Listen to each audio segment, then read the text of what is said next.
नमस्कार। आज मैं तिलक गीत सुना रही हूँ। अच्छा लगे तो लाइक शेयर कमेंट कीजिएगा। खाड़े कौशल्या रानी तिलकनी रे खेली, खाड़े कौशल्या रानी तिलकनी रे खेली। ई तिलक राम जोगे नाही जी, ई तिलक राम जोगे नाही जी। ऐसन ऐसन बर्तन हम डगरिन के दिहानी हो, ऐसन ऐसन बर्तन हम डगरिन के दिहानी हो। बबुआ के नार के कटा जी, बबुआ के नार के कटा जी। खाड़े कौशल्या रानी तिलकनी रे खेली, खाड़े कौशल्या रानी तिलकनी रे खेली। ई तिलक राम जोगे नाही जी, ई तिलक राम जोगे नाही जी। ऐसन ऐसन सिकरी हम ननदो के दिहानी जी, ऐसन ऐसन सिकरी हम ननदो के दिहानी जी। बबुआ के सरी के लिपाई जी, बबुआ के काजल के कराई जी।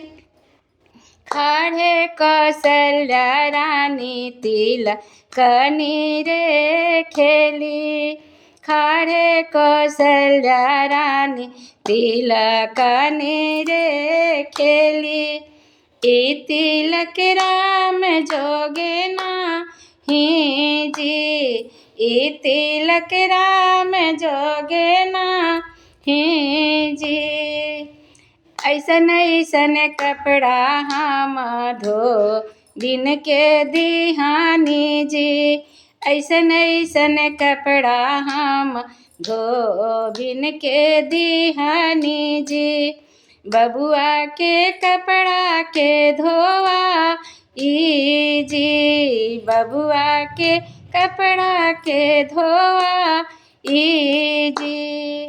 खाड़े कौशल्या रानी तिलकनी रे खेली, ई तिलक राम जोगे नाही जी, ई तिलक राम जोगे नाही जी।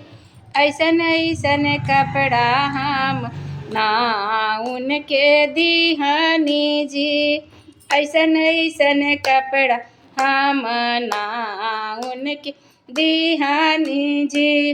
बबुआ के नोहा के टुंगाई जी, बबुआ के नोहा के टुंगाई जी।